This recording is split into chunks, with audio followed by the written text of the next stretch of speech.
Igama lakho? Wakuphi? Obehlala kaCele. Cele kuphi? Cele amaphumulo. Uphuma phi manje? Jamani. Welcome to Zwida Media. If you're new to this channel, please subscribe. Don't forget to like, comment and share. Here's a new video for today. Enjoy. Sizwe sakithi ithi ngabankulu ingabe isazekeka njengomuntu ke owaziwayo ngibone kubalekile ukuthi noma ngabe yini eyenzeka empilweni yami ngixoxe nani ningiphe imbono nesisombululo ke salesimo engibhekane naso ngalesikhathi lawo ke amazwi ebevela kuKhuzani Mpungose. Sanibonani nginibingelele ngiphinde nginamukele kuphina kuphi la inbola khona le video mangokuqala usiyona lelikhasi wamulekile igama lami usibonga konke wakanjando mothanda ke ungangibiza intatheli ka YouTube bafethu ke la isithi #road to 50,000 subscribers ngicela sibambisane usubscribe monga subscribe ucindezeleke nebhele phela khona uYouTube ezokwazisa ngaso sonke isikhathi masifaka ivideo entsha akhona la ekhaya sekukancane ke bafethu ukuthi ke sifinyelele ku 50,000 subscribers kanti ke namhlanje ngizokhuluma ngoKhuzani Mpungose. uKhuzani Mpungose bafethu uma ngazi abantu abaningi einkundleni zokuxhumana la athe afaka khona enye ke yama video ke eyindida kakhulu la ubekuvele khona ke ingane ethizeni ezibiza ukuthi ke ingane kaKhuzani kodwa ke uKhuzani yena uyakuveza ukuthi ke akakwazi lokho ukuthi le ngabe ngampela ingane yakhe cha uyaphika uthi cha akusingane yakhe. Kanti ke ngaphandle ukuthi ngikhulume kakhulu bafethu ake ngivele ngidedele ivideo nawe uzibonele lonke udaba ukuthi ke ngabe yini le esikhuluma ngayo. Igama lakho? Wakuphi? Obehlala kaCele. Cele kuphi? Cele amaphumulo. Uphuma phi manje? Jamani. Cha kuphela ngayapha abantu bayangixosha bafuna ukungishaya. Bathi wenzeni? Awasho ukuthi ngiyenzeni. Waxoshwa yini wacela? Kancane.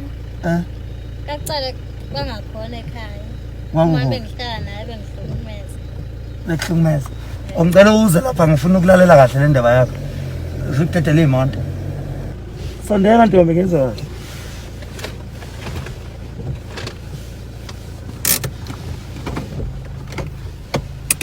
So ufike kanjani la?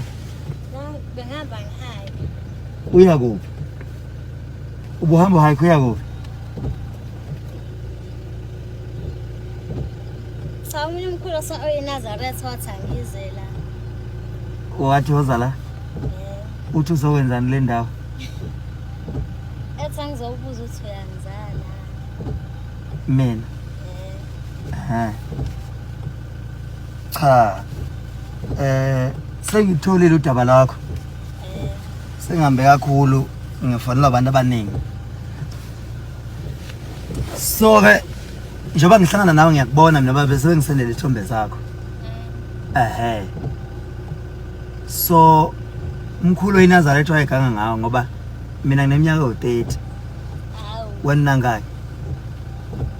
Sami angiyazi kweminyaka yami. Awuyazi? 19 nje wena. Kusho ukuthi ngina 19 manje. Ngezwe ngamaphoyisa. Ekuthatha lo. Thwayezwa ngawe. Aze ngisho lo nto mina. Amaphoyisa nje afuna ngihlangane nawe. Yep. Wena wawukuthola phi ukuthi uzalwa yimi? Ngale ngizalo wena. Uzalwa yimi? Ngizalo wena. Kubani? Cha ngizungikhohliwe hla. Ngikuzala kubani? Bawuma wakho. Hayi ngizungikhohliwe. Nale ndawo ngiyazi kahle nje le ndawo. Wawukafika la? Ngiyazi kahle le ndawo lo ngayihambela mina. Nje nakho nje bese ngiyahamba.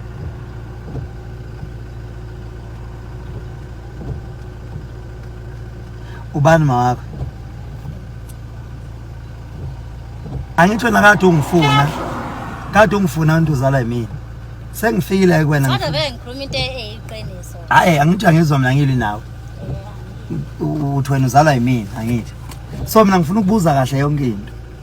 Kanti ke mina bafethu ngintathele ka YouTube sengiyaphela khona la ngithi ke ngiyigqobha lezozo ake siphinde sibambane evidweni elandelayo. Ngizothanda ke ukuthi ngizwe uvu lakho ukuthi ke wena ke ucabanga ukuthi ngampela ngabe ke lo muntu ingane kaKhuzani noma uthi nje cha umuntu thizeni mhlambe ke obona ibhodo eliconsayo ozama ke ukuthi naye ayophila impilo engcono. Kodwa ke asaza vele siqede le ndaba akhona lapha kwi comment section. Asiphinde futhi ke sibambane evidweni elandelayo. Mina ke sengiphuma kanje ngithi ke nazo